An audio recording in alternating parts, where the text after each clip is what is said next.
Bom dia, sétimo ano. Sejam bem-vindos à nossa aula de ciências, na semana 6, onde a gente está trabalhando a temática de consumo responsável, né? Que é uma das vertentes da sustentabilidade, que é outro tema que a gente também já trabalhou aqui através do projeto Simplifica. Então, o consumo responsável está de acordo com essa ideia de sustentabilidade, de conservação dos recursos naturais, que a gente já trabalhou ao longo desses estudos.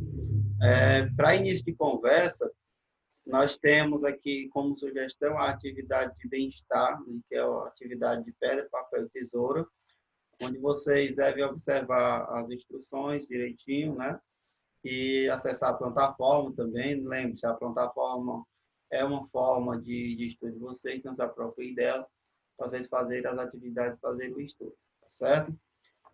Na nossa aula de ciências, dentro dessa ideia de consumo responsável, na aula de hoje, nós iremos abordar, né, explorar a questão de como dar uma nova vida, um novo sentido ao lixo, né, aos resíduos, aquilo que aparentemente não tem mais uma serventia que iria ser jogado fora, né?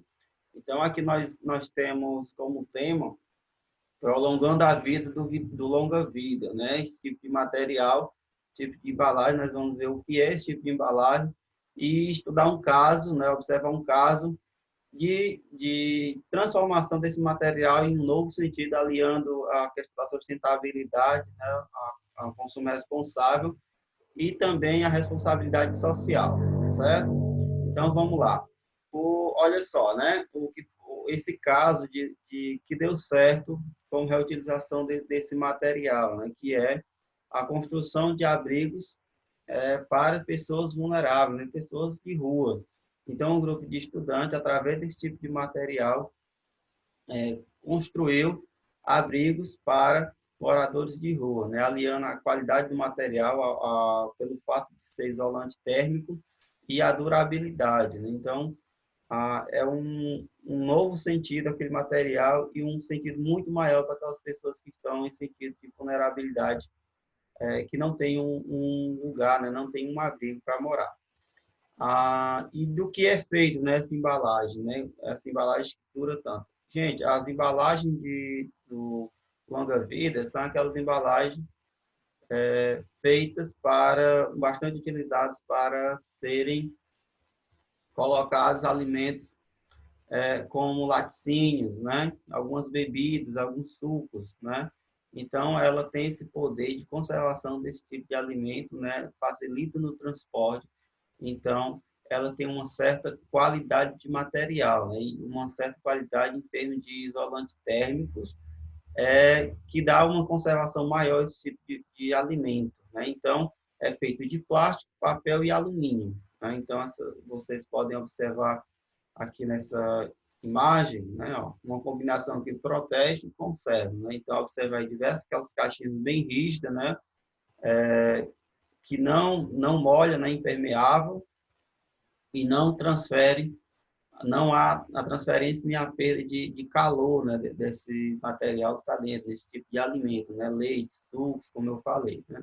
Isso mesmo, né? Essas embalagens muito usadas na indústria alimentícia para embalar e transportar alimentos líquidos e pastosos, como leite, sucos, molhos, chocolatados, leite condensado e creme de leite, né? Então, em algum desses alimentos, você já teve contato com algum tipo dessas embalagens. Então, na próxima vez que você observar uma embalagem dessa, você vai perceber a qualidade desse material, né? E a partir dessa aula, você vai ver por que essas indústrias acabam utilizando esse tipo de material para essas embalagens, né? Justamente por isso, por essa qualidade, por esse sentido de isolante térmico. Vamos lá, né? Entrando já um pouquinho aqui nos estudos de física, né? Nós temos o que é um isolante térmico. Gente, isolante térmico é qualquer tipo de material que interrompe a transferência de calor, né? Então, no caso dessas embalagens, nós, como eu falei, nós não temos a transferência de calor. Então, aquelas substâncias ela acabam se conservando porque não tem essa interação com o calor, seja com o ganho ou com a perca, né? Então, quais são as as formas de condução desse calor, né, como o texto traz.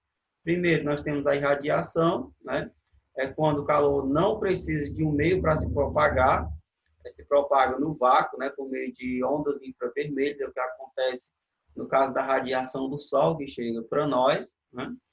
A convecção é quando a transferência de calor nos meios fluidos, né, líquidos e gasosos, né, provocando os deslocamentos dessas substâncias, né? Então, na convecção, nós temos o deslocamento de gases e líquidos por meio do aquecimento, né? Onde aquela substância que está quente, né? Ela acaba dando espaço e aquele espaço é ocupado por uma onda, né? Com uma substância ou a mesma substância, só que em estado uma temperatura mais baixa, né? Frio, certo? E a condução é quando há a condução, né? A passagem de calor de moléculas por moléculas, né? Então, como por exemplo, um metal que se aquece, né? E de início aquela parte que está mais próxima da fonte de calor vai ser aquecida e gradativamente todo aquele corpo vai estar aquecido em algum momento, né? Então, isso é condução, certo?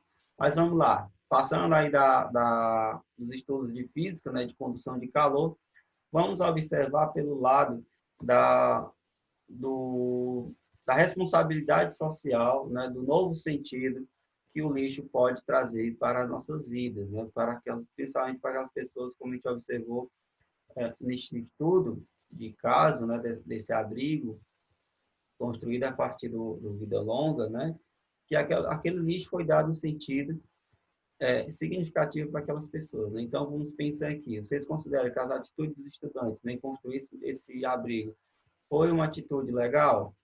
Sim, né? Como eu falei, tem o lado da responsabilidade social, né, o olhar para o outro e o sentido que o lixo pode ter quando a gente olha para essa questão da sustentabilidade, né, da responsabilidade social, certo? Então, claro, né, isso não tira o papel do governo, das instituições governamentais no trato das questões sociais, certo? Vamos lá.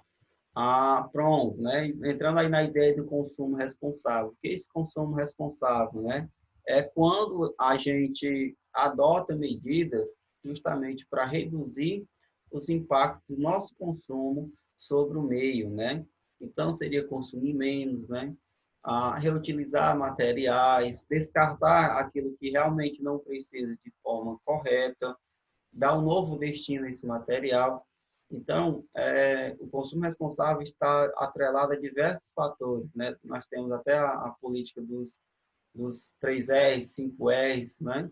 Que é a redução, o repensar o consumo, né? A reutilização, a reciclagem. Então, o consumo responsável vai por essas vertentes, né? E quando a gente fala de consumo responsável, do ponto do destino desse lixo, né, nós temos algumas alternativas de destinar corretamente o nosso lixo, dando a ele um novo sentido, né? Então, nós podemos trabalhar na ideia de levar esse material para as cooperativas, né, que são as iniciativas que trabalham com a coleta e triagem de materiais reciclados para beneficiamento e envio aos recicladores, né?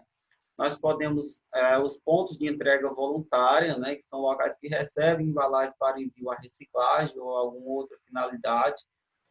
Os comércios são locais que compram as embalagens longa-vida e outros materiais reciclados para beneficiamento e envio aos recicladores. Então, todos eles acabam tendo o destino que é a reciclagem, né, que é dar um novo sentido, uma nova forma, uma nova utilidade para aquele material, certo? Não confundam, né? Reutilização com reciclagem, né? A reutilização, eu dou apenas uma nova utilidade para aquele material na forma como tal, né?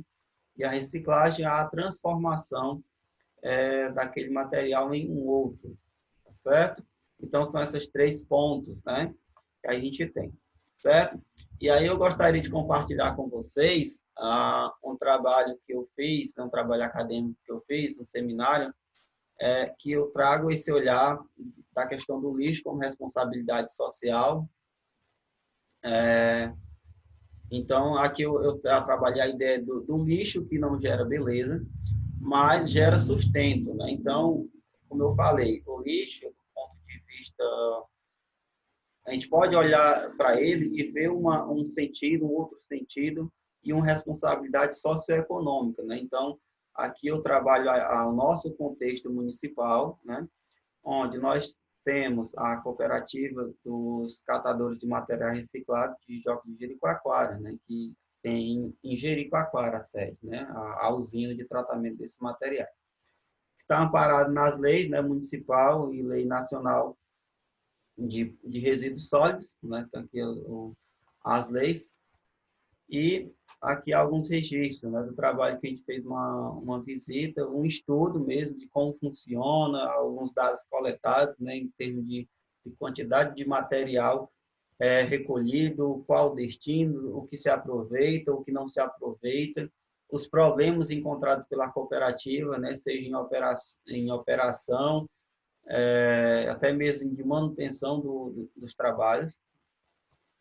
E a mensagem é dizer o quê? Né? Quem trabalha nessa temática de consumo responsável, de destino correto de lixo, e a gente olhar para a nossa realidade, que a gente tem essas iniciativas no nosso município. Né? Nós temos uma coleta seletiva, né?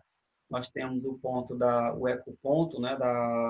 da Enel, lá na sede. Né? Nós temos a coleta que passa, se não diariamente, mas algumas vezes na semana. Então, dá para a gente trabalhar essa ideia de descarte correto, né, ou aparentemente correto, né, porque a gente sabe que, apesar de a gente ter esses pontos, né, essas iniciativas, diante do estudo que a gente fez, a gente vê que tem alguns problemas que acontecem e não é a curto prazo que se resolve esse problema, né, tem toda uma sensibilização das pessoas em relação a isso, né, mas é olhar para a nossa realidade, que a gente produz lixo diariamente, mas esse lixo tem um impacto, né? Então, olhar para esse impacto e buscar alternativas. Alguns exemplos, vamos lá. Aqui eu gostaria de dar algumas dicas para vocês, são duas dicas, né? A primeira é que vocês assistam um documentário, né? É um documentário intitulado Lixo Extraordinário, né? Que é do artista plástico Vitor Muniz, onde ele, em um dos lixões, o aterro sanitário dos maiores do Brasil, Camacho, né, ele observa o lixo por o olhar da arte. Né? Então, ele transforma a arte, o lixo em arte, né? Um lixo extraordinário, então ele consegue observar na realidade daquelas pessoas que vivem naquele lixão e dar um outro sentido através do lixo, não simplesmente daquela coleta e aquela venda daquele material, certo? E a segunda dica é a fazer uma garrafa PET, né, que é uma experiência prática que a plataforma Simplifica traz para vocês. É apenas uma sugestão que a gente traz, caso vocês tenham material para fazer, né? Fazer uma garrafa PET, você vai acessar o link dentro da plataforma e estudar esse material, caso alguém vá fazer, certo? É fazer uma garrafa térmica através de materiais, né, de resíduos, né?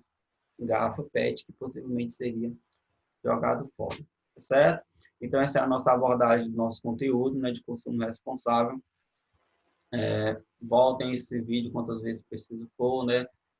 Se aproprie do estudo dentro da plataforma, lá na página Saber Mais, temos dicas de vídeos, né, e documentos que vocês podem estar acessando e estudando para ter um embasamento maior do conteúdo, certo? Então, voltem aos estudos, quantas vezes preciso for, para ter um embasamento para fazer a atividade que eu proponho para vocês em relação a essa temática, beleza? Então, é isso a nossa abordagem, tenham bons estudos e um bom dia.